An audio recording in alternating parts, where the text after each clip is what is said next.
नमस्कार दोस्तों, मैं मनीष कुमार, अखंड भारत की आवाज़। और आज जो मुद्दा है दैनिक भास्कर अखबार, और जो मेरे साथ है हमारी वरिष्ठ पत्रकार मैम है हमारी, और हम तो इनके चरण स्पर्श करते हैं जब भी हम इनसे मिलते हैं, क्योंकि सीखने को आज जो मिल रहा है और जो पहले सीखा है वो इन्हीं की देन है, जो हम बोलने के लायक हुए हैं और बोल रहे हैं। तो सबसे पहले मैम, आपका हमारे चैनल पे स्वागत। बहुत बहुत शुक्रिया आपका, आप हमारे पास आए। मैम, एक दैनिक भास्कर अखबार में रेड पड़ी हुई है जी, जयपुर में पड़ी हुई है, भोपाल में पड़ी हुई है, अहमदाबाद में पड़ी हुई है, क्या कहना है? देखिए, कोई भी आम इंसान है, नेता है या कोई भी बड़े से बड़ा अफसर है, वो यही कहते हैं कि मीडिया जो है वर्ल्ड का चौथा स्तंभ है, इसके बिना गति करना संभव नहीं है।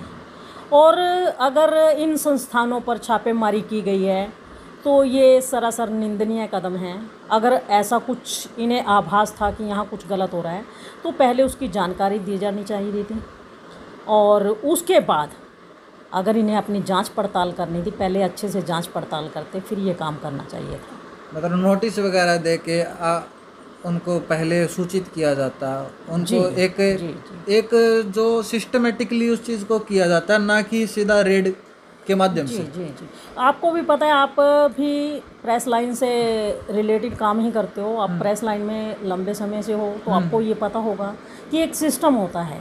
एक बड़े संस्थान में अगर आप कोई काम करते हो और अगर आपको ये लगता है कि ये मीडिया संस्थान जो है कुछ गलत कर रहा है, तो इसके लिए आप एक नोटिस तो दे सकते थे।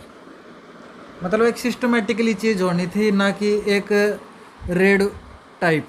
जी बिल्कुल बिल्कुल। मतलब रेड का टाइप मतलब वो क्रिमिनल है और वो इस यहाँ से भागने की फिराक में है, रेड उसी पर पड़ती है। जी, ये तो जाहिर सी बात है कि अगर आपको लगता है कि ये कोई क्राइम कर रहा है, कोई ऐसा क्राइम जो देश के हित में नहीं है, समाज के हित में नहीं है, तो उनके साथ ऐसा किया जाता है, एक रेड की जाती है। तो लेकिन अगर एक मीडिया संस्थान जिसको आप खुद ही कहते हो कि देश का क्या वर्ल्ड का चौथा स्तंभ है, अगर उनके साथ ऐसा होता है तो कहीं ना कहीं ये जाती है। अब जैसे जो जो लोगों के द्वारा भी कही गई बातें हैं, और जब आपस में पत्रकार बैठते हैं वो भी कहते हैं, जो इस सरकार के खिलाफ बोलेगा उसके ऊपर किसी न किसी प्रकार को उसको फंसाया जाएगा किसी न किसी केस में।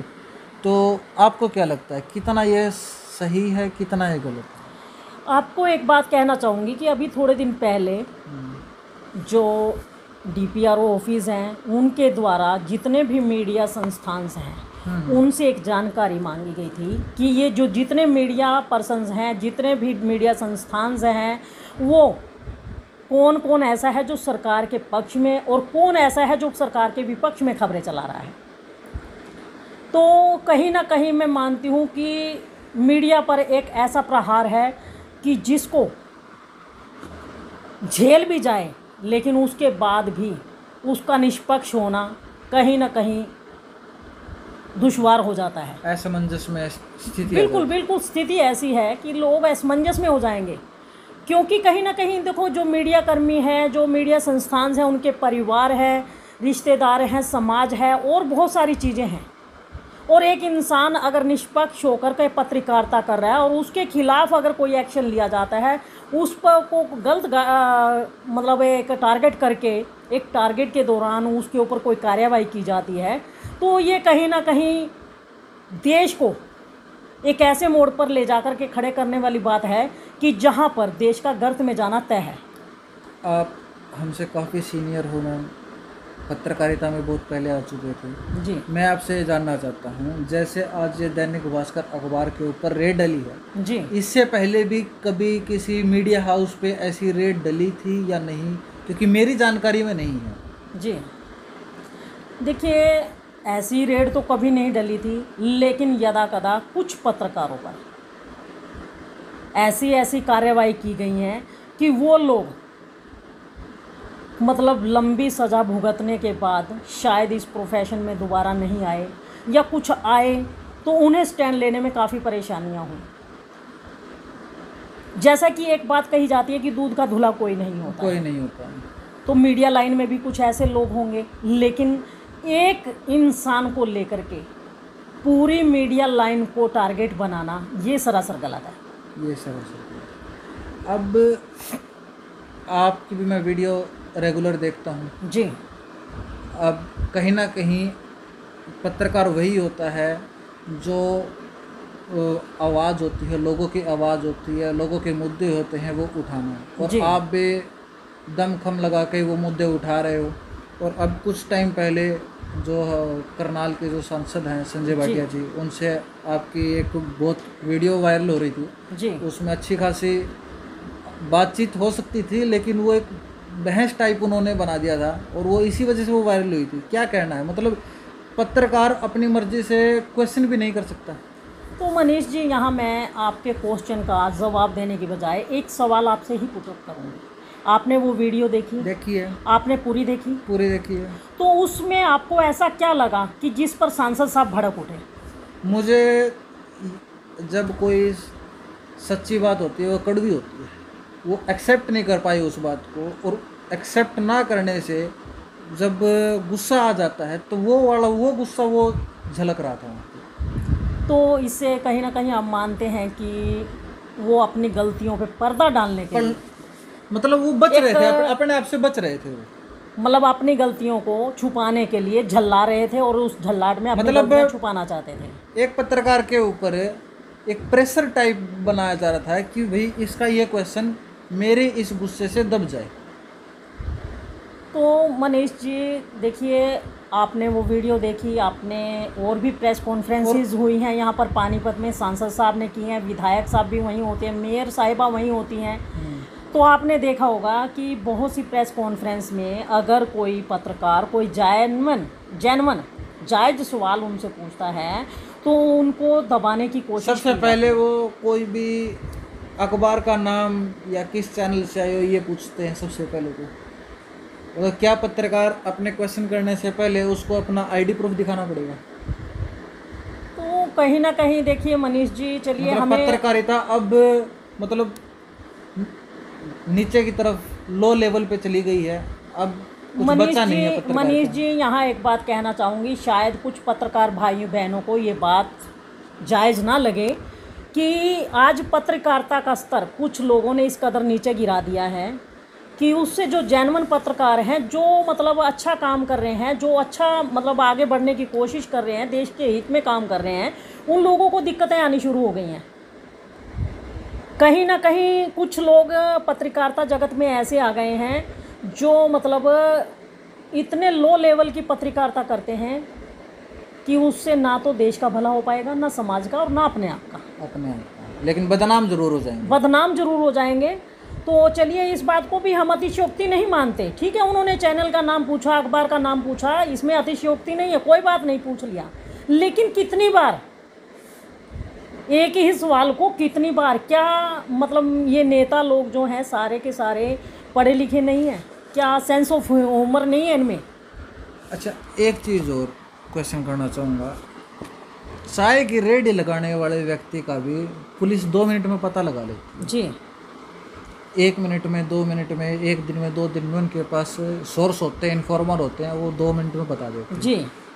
अब ये राजकुंद्रा वाला केस चला हुआ है जी, क्या सरकार को, प्रशासन को नहीं पता था? उनकी आंखों के नीचे से सारी चीज़ें हो रही थी, या उन्होंने उस चीज़ को सपोर्ट किया और आज किसी वजह से उनकी मिसअंडरस्टैंडिंग बनी राजकुंद्रा की और गवर्नमेंट की, प्रशासन की, और आज वो चीज़ हाईलाइट हो गई है? देखिए मनीष जी, इसमें कहना तो पॉसिबल नहीं है कि उनको जानकारी थी या नहीं थी, क्योंकि अगर हम ऑन द सपोर्ट हैं, हम ऑन द सपोर्ट हैं तो हम ये बता सकते हैं कि क्या हो रहा है। अपना जनरल व्यू तो मतलब कहीं ना कहीं जानकारी हर चीज़ की होती है, सबको होती है, क्योंकि सबको होती है। ऐसा नहीं है कि खाली आप प्रशासनिक अधिकारियों की बात कीजिए, नेताओं को भी पता होता है, प्रशासनिक अधिकारियों को पता होता है, आम जन को भी पता होता है।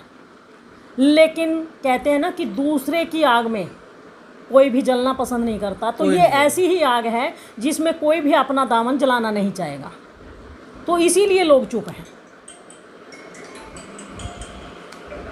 तो पोज करिए।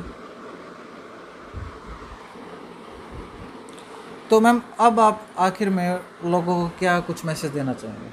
सबसे पहले तो मनीष जी, मैं अपने पत्रकार साथियों को एक मैसेज देना चाहूँगी कि आप लोग अच्छी और सच्ची पत्रकारिता कीजिए, क्योंकि अच्छाई और सच्चाई का कोई तोड़ नहीं है, उसे कोई भी डिगा नहीं सकता है।